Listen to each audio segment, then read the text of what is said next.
Plus ടുവിന് ശേഷം ബിരുദവും ബിരുദാനന്തര ബിരുദവും ഇന്ത്യയിലെ 7 ഐസർ സ്ഥാപനങ്ങളിൽ 5 ഇയർ BSc ഇൻ്റഗ്രേറ്റഡ് പ്രോഗ്രാം, അതുപോലെ BTech 4 year BS programmes. May 25 നടക്കുന്ന ഐസർ ആപ്റ്റിറ്റ്യൂഡ് ടെസ്റ്റിൻ്റെ റാങ്കിൻ്റെ അടിസ്ഥാനത്തിലാണ് ഈ പ്രവേശനങ്ങൾ. 2024 വരെയുള്ള പ്രവേശന നടപടികളിൽ നിന്നും വളരെയധികം മാറ്റങ്ങളാണ് ഈ വർഷം ഐസർ ആപ്റ്റിറ്റ്യൂഡ് ടെസ്റ്റിൻ്റെ എലിജിബിലിറ്റി ക്രൈറ്റീരിയകളിൽ കൊണ്ടുവന്നിരിക്കുന്നത്. എന്താണ് അപേക്ഷിക്കേണ്ടതിൻ്റെ സംവിധാനങ്ങൾ, ആർക്കൊക്കെയാണ് അപേക്ഷിക്കുവാൻ സാധിക്കുന്നത്, ഐസർ റാങ്ക് അനുസരിച്ച് നമുക്ക് ഏതൊക്കെ കോളേജുകളിൽ പ്രവേശനം ലഭിക്കും, ഐസറുകൾക്ക് പുറമേ IIC ബാംഗ്ലൂരിലും IIT മദ്രാസിലുമൊക്കെയുള്ള സാധ്യതകളെ നമുക്കെങ്ങനെ തിരിച്ചറിയാം, ഐസർ ആപ്റ്റിറ്റ്യൂഡ് ടെസ്റ്റിനെക്കുറിച്ചും ഐസർ പ്രവേശന സാധ്യതകളെക്കുറിച്ചും നമ്മളോട് ഇന്ന് സംസാരിക്കുന്നത് ജോബി സെബാസ്റ്റ്യൻ സാറാണ്. എത്രയും സ്നേഹത്തോടെ സാറിനെ സ്വാഗതം ചെയ്യുന്നു.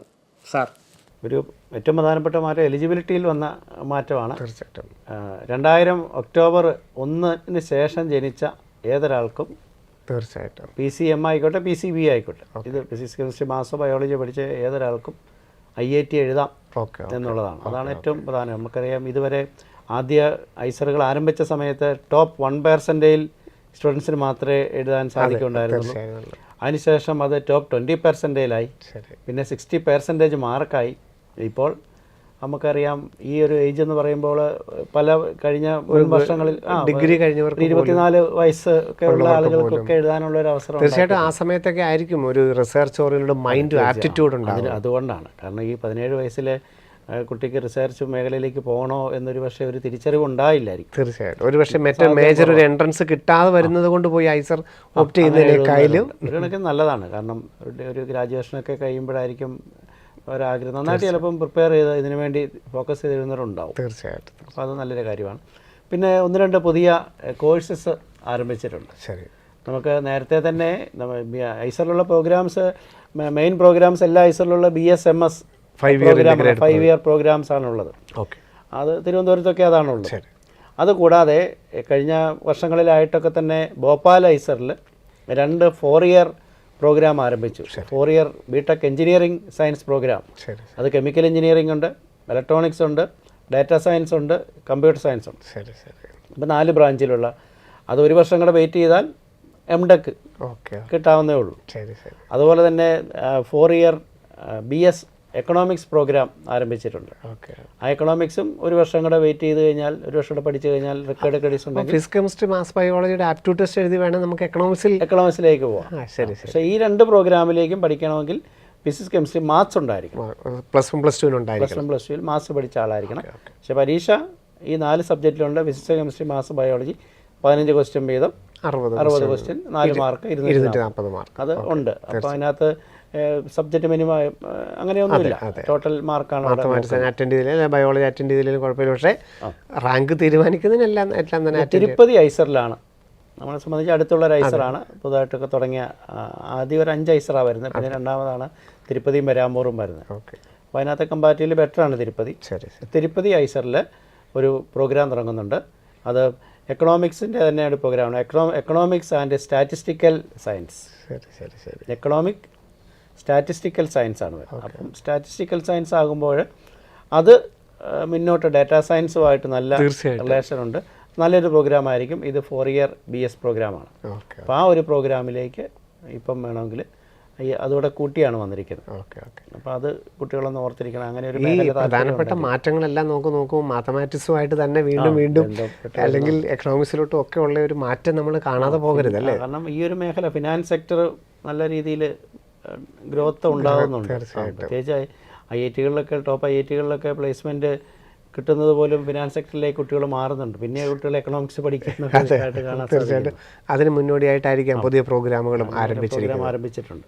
ഓക്കെ, അപ്പം പുതിയ കോഴ്സുകളെക്കുറിച്ച് നിങ്ങൾ വ്യക്തമായിട്ട് ധാരണ ഉണ്ടായിരിക്കണം. ഇവിടെ നമ്മൾ ഓപ്ഷൻ കൊടുത്ത് തന്നെ നമുക്ക് ഈ പ്രോഗ്രാമുകൾ എടുക്കുകയുമാണല്ലോ. നമുക്ക് റാങ്ക് വന്നതിന് ശേഷം ഓപ്ഷൻ കൊടുക്കാനുള്ള അവസരങ്ങളുണ്ടായിരിക്കും. കഴിഞ്ഞ വർഷങ്ങളിലൊക്കെ JEE അഡ്വാൻസ്ഡ് മറ്റ് ചാനലുകളിൽ നിന്നുണ്ടായിരുന്നു. പക്ഷേ ഈ വർഷം ഒരേ ഒരു ടെസ്റ്റ് വഴി മാത്രമേ ഈ ഐസറുകളിൽ പ്രവേശനം കിട്ടുള്ളൂ. പണ്ട് KVP ഉണ്ടായിരുന്ന അതിൽ നിന്നൊക്കെ എടുക്കുമായിരുന്നെങ്കിൽ ഇപ്പം IIT-യുടെ റാങ്ക് അനുസരിച്ച് മാത്രമാണ് ഐസറുകളിൽ പ്രവേശനം കിട്ടുന്നത്. അപ്പോൾ ഈ മാറ്റങ്ങൾ 2000 ഒക്ടോബർ 1 ശേഷം ജനിച്ചവർക്ക്, പ്ലസ് 2-ന് 60% മാർക്കുള്ളവർക്ക്, ഫിസിക്സ് കെമിസ്ട്രി മാത്സ് ബയോളജിയുടെ പരീക്ഷ എഴുതാം. 5 ഇയർ ഇൻ്റഗ്രേറ്റഡ് പ്രോഗ്രാമിൻ്റെ പ്രവേശനത്തിന് ഫിസിക്സ് കെമിസ്ട്രി മാത്സ് അല്ലെങ്കിൽ ഫിസിക്സ് കെമിസ്ട്രി ബയോളജി പഠിച്ചവർക്ക് പ്രവേശനം നേടാം. എന്നാൽ ഭോപ്പാലിലെ എക്കണോമിക്സ് അല്ലെങ്കിൽ തിരുപ്പതിയിലെ പ്രോഗ്രാമിനൊക്കെ മാത്തമാറ്റിക്സ് +2 പഠിച്ചിരിക്കണമെന്നുള്ള കമ്പൽസറി ആണെന്നുള്ളത് നോക്കി മനസ്സിലാക്കണം. അപ്പം ഐസർ ആപ്റ്റ്യൂഡ് ടെസ്റ്റിന് മെയ് 22 നടക്കുന്ന ടെസ്റ്റിന് ഓൺലൈൻ ആപ്ലിക്കേഷൻ മാർച്ച് ആദ്യം ആരംഭിക്കും.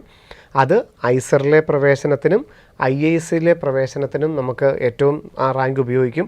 മറ്റ് IITയിലെ മെഡിക്കൽ എഞ്ചിനീയറിംഗ് കമ്പൈൻഡ് പ്രോഗ്രാം അതിൻ്റെ ഒരു നോട്ടിഫിക്കേഷൻ വരാനുണ്ടല്ലേ? അതിനും ഈ ഐസർ ആപ്റ്റ്യൂഡ് ടെസ്റ്റാണ്. തീർച്ചയായിട്ടും ആ പ്രോഗ്രാമിൻ്റെ കഴിഞ്ഞിപ്പോൾ 2 വർഷം കഴിഞ്ഞിരിക്കുന്ന 3ാമത്തെ ബാച്ചാണ്. അതിൻ്റെ സാർ ഒരു ഗ്രോത്ത് എങ്ങനെയാണ് നോക്കി മനസ്സിലാക്കുന്നത്? അതിൻ്റെ ഒരു ബാച്ച് ഇറങ്ങിയിട്ടില്ല. അതെ, പക്ഷേ നമുക്കറിയാം മദ്രാസ് IIT ആണ് അത് എടുത്തിരിക്കുന്നത്. അതിൻ്റെ ഒരു ലെവലാണ്, അല്ലെങ്കിൽ അതിൽ നിന്നായിരിക്കും ഒരു പക്ഷേ IIScയിലേക്കും ഇപ്പോൾ അതുപോലെയുള്ള പ്രോഗ്രാംസ് ആരംഭിക്കാൻ പോവുകയാണ്. തീർച്ചയായിട്ടും നമുക്ക് വളരെ ഫ്രൂട്ട്ഫുൾ ആയിട്ടുള്ള പ്രോഗ്രാം ആയിരിക്കും തന്നെ പ്രതീക്ഷിക്കാം. തീർച്ചയായിട്ടും ഐസർ ആപ്റ്റ്യൂഡ് ടെസ്റ്റ് വെച്ചിട്ട് IIT മദ്രാസിലെ മെഡിക്കൽ എഞ്ചിനീയറിംഗ് കമ്പൈൻഡ് പ്രോഗ്രാം, അതായത് നമ്മുടെ ഈ മെഡിക്കൽ ഡയഗ്നോസിസ് മേഖലകൾ, മെഡിക്കലിൻ്റെയൊക്കെ ഡ്രഗ്സ് നിർമ്മാണങ്ങൾ, അതുപോലെ തന്നെ ഇപ്പം നമുക്കറിയാം നമ്മുടെ ഓപ്പറേഷനുകൾ പോലും റോബോട്ടിക് സർജറിയിലോട്ടൊക്കെ മാറുന്ന കാലഘട്ടമാണ്. അപ്പം മെഡിക്കൽ ടെക്നിക്കൽ സൈഡിലോട്ട് ഫീൽഡിലുള്ളവരാണ് അവിടെ കൂടുതലും ക്ലാസ്സസ് എടുക്കുന്നില്ല. ഏറ്റവും നല്ല പ്രമുഖമായ ഡോക്ടേഴ്സ് തന്നെയാണ് ക്ലാസ്സുകൾ എടുക്കുന്നത്. പക്ഷേ അതിൻ്റെ ടെക്നിക്കൽ സൈഡ് ആണ് ആർട്ടിഫിഷ്യൽ ഇൻ്റലിജൻസിൻ്റെ സഹായത്തോടു കൂടി ഈ മേഖലകളിലൊക്കെ എത്രത്തോളം ടെക്നിക്കൽ ചെയ്യാൻ സാധിക്കും എന്നുള്ളതിൻ്റെ ഒരു പ്രോഗ്രാമാണ്. വളരെ എഫക്റ്റീവാണ്. 4 ഇയർ പ്രോഗ്രാമാണ്. ഓക്കെ, അതിനും ഐസർ ആപ്റ്റ്യൂഡ് ടെസ്റ്റിൻ്റെ റാങ്ക് അനുസരിച്ചാണ്. പക്ഷേ ഏറ്റവും ടോപ്പ് ആണ് കഴിഞ്ഞ 30 സീറ്റുകളെ എല്ലാ കാറ്റഗറികളും. അതുകൊണ്ട് ഏറ്റവും ടോപ്പേഴ്സാണ് അവിടെ അഡ്മിഷൻ എടുക്കുന്നത്. അപ്പോൾ അങ്ങനെ താല്പര്യമുള്ളവർക്കും ഐസർ ആപ്റ്റ്യൂഡ് ടെസ്റ്റാണ് പരീക്ഷ എഴുതേണ്ടത്. Brilliant Study Center, India's #1 coaching center for NEET and JEE.